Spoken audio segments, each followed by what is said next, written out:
Excellencies, ladies and gentlemen, welcome back to Asian Vision Dialogue. Today, the main theme of our discussion is about the ASEAN Chairmanship 2024. We focus on Laos, set up to enhance the connectivity and resilience. And I have the honor and pleasure to have our guest speaker, Dr. Digby Rens. He is a special advisor to the Institute of International Relations of Cambodia at the Royal Academy of Cambodia. And without further delay, please join me in welcoming Dr. Ren to our program. Thank you very much, Yes, It's a great pleasure to join you again. Yes, thanks so much for taking your time joining us again. Oh, it's my pleasure, really. All right. So now we comes to another new topic that talking about the ASEAN under Laos PDL Chairmanship in 2024. So before we jump into the main points of our topic on Laos PDL, I would like to ask you a little bit on the achievement that Indonesia as a ASEAN chair last year. But how did ASEAN Indonesia made an achievement toward the ASEAN community building processes? Yeah. Well, that's a complex question actually, because Cambodia held the ASEAN chair the year before, yes. so 2022, Yep. and did a really good job, but was confronted with two major challenges, which was Myanmar was one of those challenges and COVID was the other. So Indonesia was kind of lucky, if you like, that when it inherited the next chairmanship, the next round, the Myanmar question had been sort of calmed somewhat. It's not like super active, and COVID, of course, we're on the back end of COVID. Yeah. So Indonesia was sort of fortunate in that. But look, I mean, the hats off to Cambodia the year before for handing over to Indonesia a relatively robust agenda where, COVID, we'd done very well basically over COVID. ASEAN had handled that pretty well together. But then that handover from Cambodia to Indonesia gave Indonesia a lot of headaches as well. And those headaches were mostly related to geopolitics and US-China.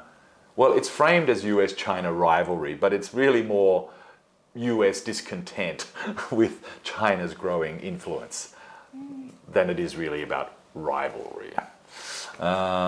Because the Chinese position has always been to look for consensus. So Indonesia, one of the first things they did was come out and say, and I was involved in actually the Indonesian ASEAN chairmanship. They have a special committee and they came and visited us and sat down with us and asked us what we thought was going to happen. So we talked about quite a few things, but interestingly the Indonesians really took that to heart, or maybe we just had seen the same things that other people had seen. So connectivity is number one. That has always been the big plan in ASEAN. ASEAN connectivity plan is 2025, which is only another year away. So that's the role that Laos is going to get. And Indonesia, Joko Widodo, off the back of COVID, but he still had to concentrate on that. And I think the Indonesians did quite a good job actually with that. That really was quite smooth. And I think everybody was on board. And internationally as well, so it kind of worked okay in their favour. The connectivity thing, but that's always being moved forward, and we can see that Laos has taken that as well, and connectivity more. But when we talk about connectivity, we're talking about any kind of connectivity, right? Fibre optic, digital, roads, rail, pipelines, electricity transmission, things like that. And that becomes very, very important when you think about Laos. But yeah, Indonesia followed that, of course, and the big one for Indonesia was digital. They really pushed the digital connectivity, and we can see that Indonesia's been, under Widodo, has been reforming their economy to push towards more and more digital, but they've also been very careful to protect local and ASEAN development, startups, any sort of local-based corporation or company or technology. They've given that preference, which some other countries were not too happy about. And they also said that they would like to push forward the code of conduct on the South China Sea, and they really tried to do that. But and I think you can see that the Philippines, the activity between the US and the Philippines has been destabilizing that code of conduct arrangement. One has to imagine it's deliberate. So that's still a struggle. So they weren't able to make much forward movement on that. But look, Indonesia didn't really focus on norms and values. They concentrated on more pragmatic things related to economy and connectivity and cross-border transactions and harmonization, all of those things which fit very nicely with all the ASEAN plans. So, look, Indonesia is the largest, most powerful country in ASEAN, and what it does really sets the agenda no matter what. So look, the Indonesians kept a very steady ship. They told the Americans very strongly that they didn't want, ASEAN is set up to stop great power interference within the 10 Southeast Asian countries. And Widodo was quite erudite, quite strict about that. He really said, we're going to do that, and this rivalry is not helping us. And so try to avoid that as much as he can, but obviously the Philippines has changed that equation slightly. So that was actually quite good. And I think we've seen that the economy across ASEAN, 5.5% GDP growth. Yeah. I'm not saying that Indonesia generated, but that's a very good sign. And so they're operating within a surplus environment, a growth environment, whereas, some of their biggest trading partners in the north are not, the US and the EU. That's problematic for them. So I think, it's obvious that Indonesia wanted to protect the arrangement between ASEAN and China as much as possible, but try to include more and more Indo-Pacific members, Korea, Japan, and some others, and even the Pacific Islands, try and pull them in closer to a sort of an ASEAN view. I think the Japanese are quite open to that. I think the Koreans are quite open to that.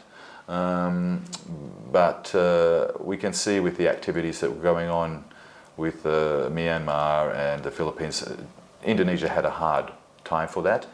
Yeah.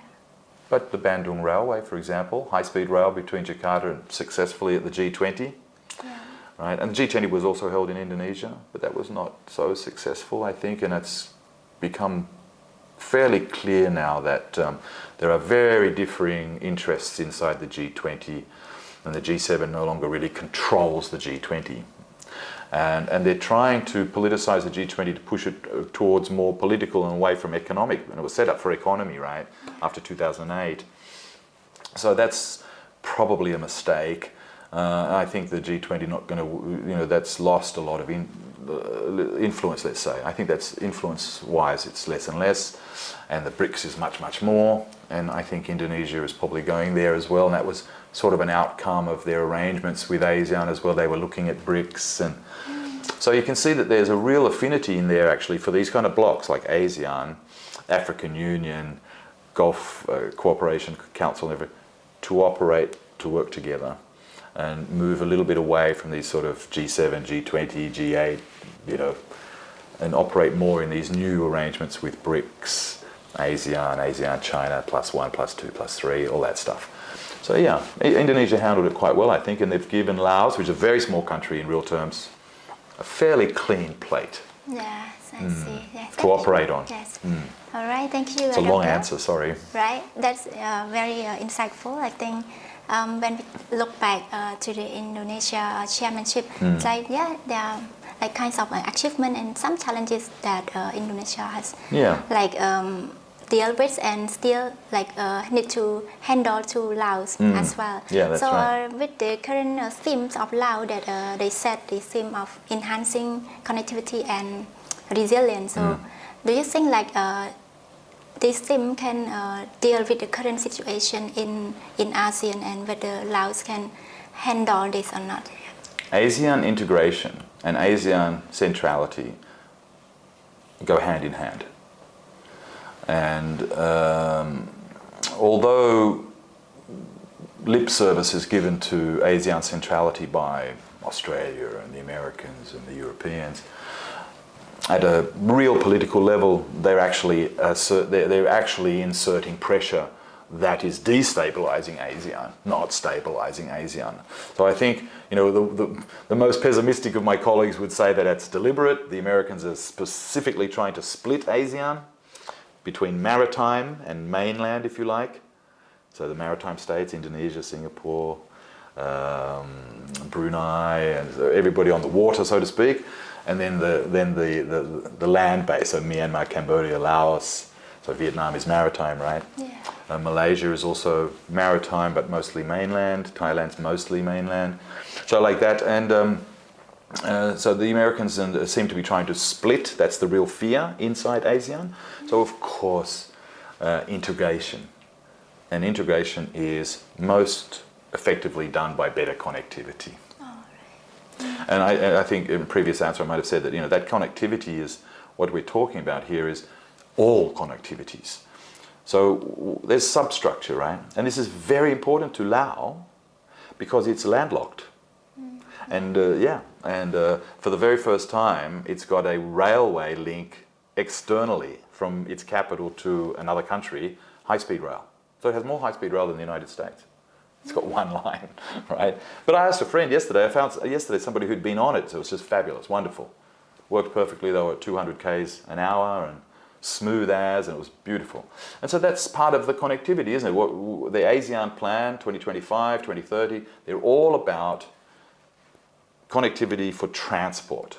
So airlines, trains, ships, cars, so forth. And then it's all about digital. And that's the main focus from Indonesia. So obviously fiber optic, transmission, data centers, but harmonization of all of these things. You know, how does this work cross-border transactions, taxes, customs? That all has to be harmonized. Very, very complicated. And then there's the section of resilience, right? So the influence of China and then resilience as well. And resilience, of course, is the ability for those infrastructures to operate despite external pressures. To integrate ASEAN more so that its economy is more protected from external influences and greater cross-border flexibility internally, and then operating more flexibly as a bloc externally.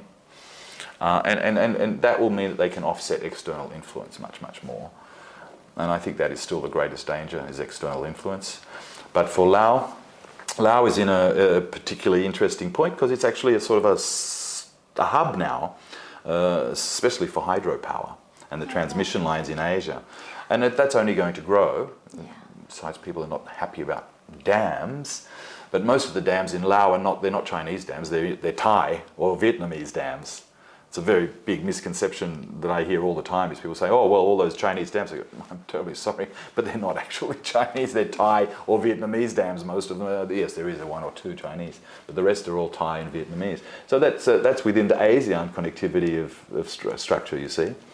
And Cambodia also shares a little bit that role, because it's not landlocked, but it's kind of between the bigger regional powers, and so connectivity is so much more important. So, for example, Laos and Cambodia are not connected very well. So that's a big thing to try and do.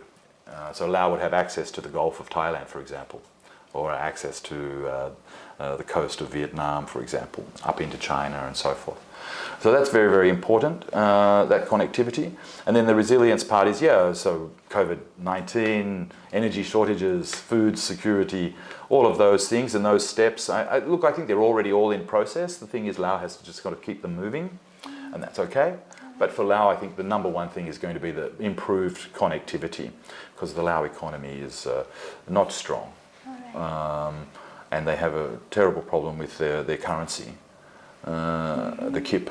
That's been very, very difficult. And so far, okay. So they've been able to balance it, but they've needed a lot of help from other ASEAN partners and from China to do that, but also from Japan and others, and Vietnam even. But I think going forward, those are very good themes for Laos to choose, really. Suits them well. Okay, yes. Thank you, Doctor. I think that's really important to know the themes of Laos, and also we can see that Laos prioritize more likely to the economic connectivity and kinds of economic recovery and kind of thing Sure, that's right. And that's going to be taken under certain areas, right, where they're looking for these harmonizations that are going to help Laos. But the first thing, of course, is really make sure that there's connectivity. Laos is still very poorly connected. So that's really prime for them. It has to be done. But those networks are really growing very quickly right now. I think, people don't realize that within the next 5 years, the highway structure and the rail structure, in terms of freight, not necessarily people, but freight, goods and services, that's going to be much better than it is now. There's highways and airports and rail lines all being built right now that are going to connect all of this up. So that's a really important thing. But there's going to be lots of agreements related to services as well, including ocean services, mountains, woods, things that electric vehicles, all these sorts of things have all got to be done. E-commerce, rules governing e-commerce. Opening up the markets. So, for example, in half of ASEAN, everybody's got Facebook, but in some other parts, it's other software. They're using Telegram and WeChat and things like that. And there's payment systems within there, Alipay and so forth. They all have to be integrated. That they work also with MasterCard and Visa and everything. You see, but there's still this kind of idea that you can split these things, and nobody's allowed to switch. You see. You're not allowed to switch from Visa and MasterCard and Facebook and then suddenly start using Alipay and something else and Grab. You see, there's this kind of... So that is part of this idea of resilience and connectivity, is making sure that all of the systems and platforms are operating on a level playing field. And that ASEAN itself is producing its own technology. That's always been a problem. So I think those are big moves, and if Laos can do something about that, that's great. But, one has to remember that Laos is a very small country. Okay, yeah. Thank you, Doctor. It's more about digital economy from Laos. Yeah, I think that's going to be big. And that connectivity, but also road, rail, all that stuff.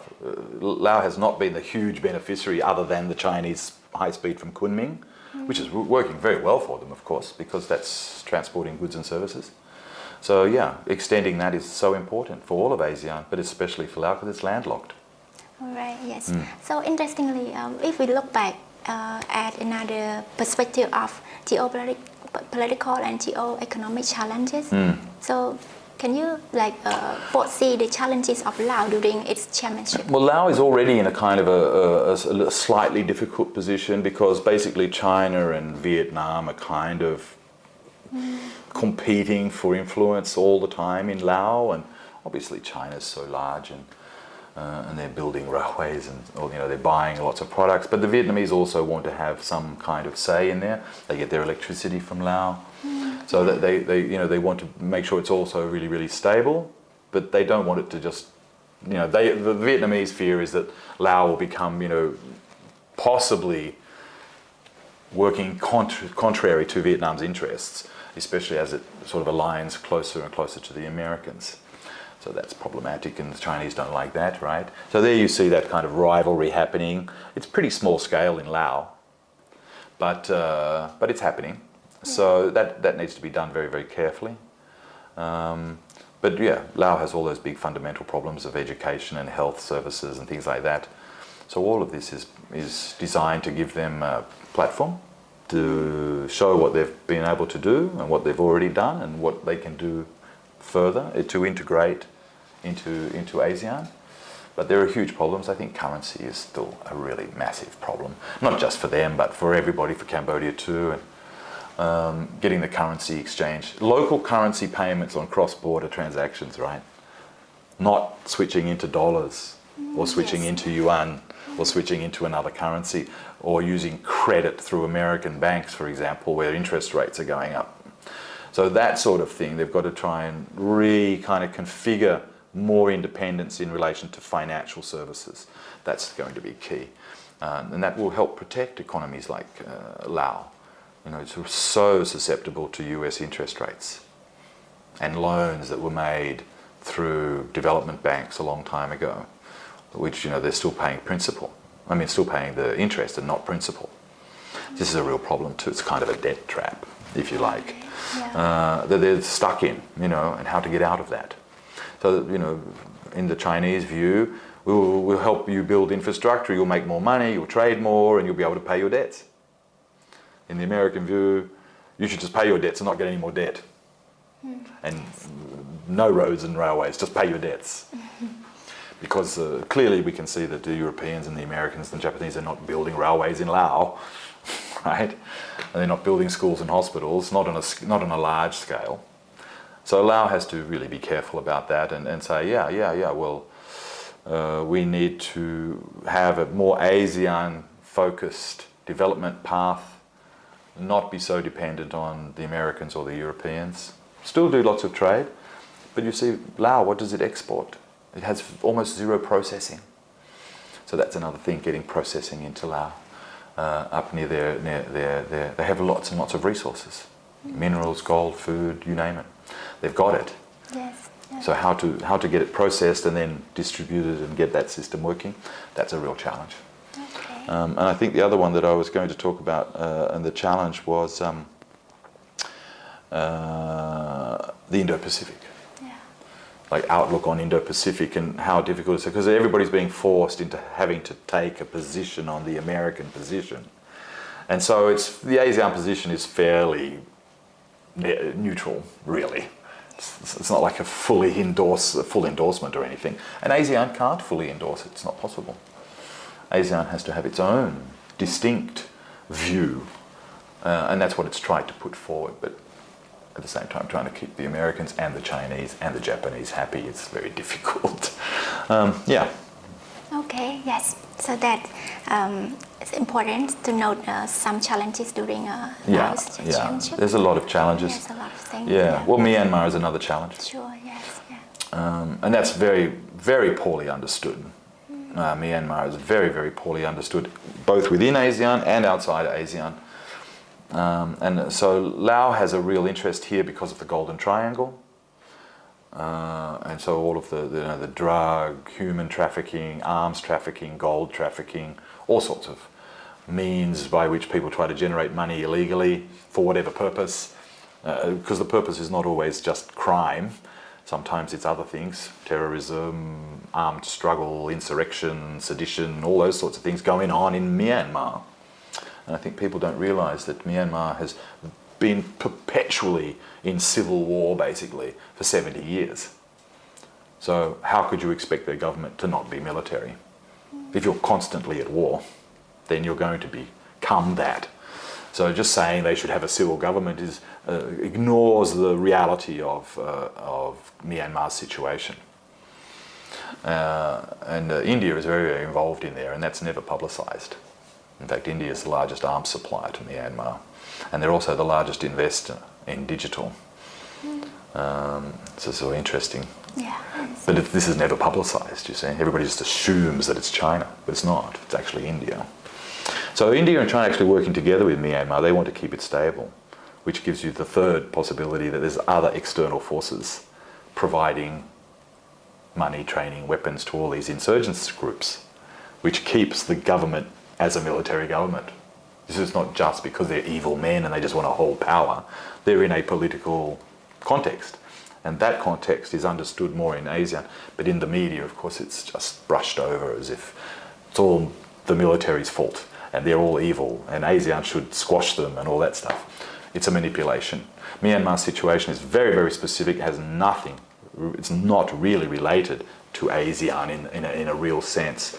Connectivity, economic and everything. In that way, no. The problem is a geopolitical problem with external influence in Myanmar. It's a swing state, if you like, or a transit state. And it's going to stay like that. And so that's going to be an ongoing problem to stabilise the country. But the idea that they're going to switch away to some perfectly democratic model and so forth is very highly unlikely. And so then it suffers the idea that external influences want to keep ASEAN centrality not too strong. So making this Myanmar problem is part of that. South China Sea is part of that. Whereas ASEAN, wants to keep everybody happy, balanced, but it still has to solve these problems, right? So, but I do believe that that's all pretty well in the process of negotiation, diplomacy, pretty well done or in motion.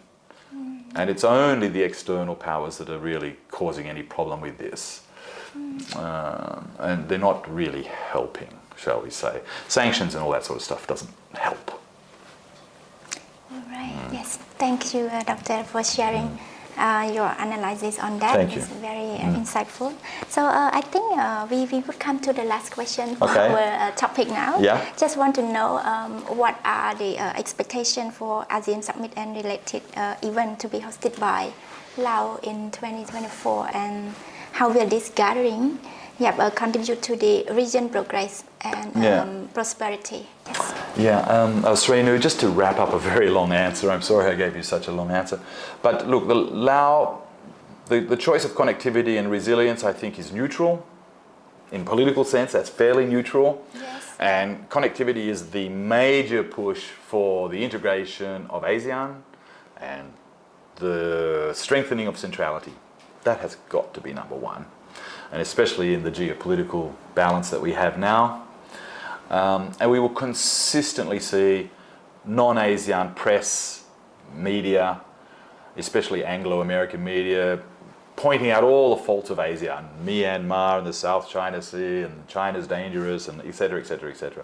But fundamentally, that's mostly noise.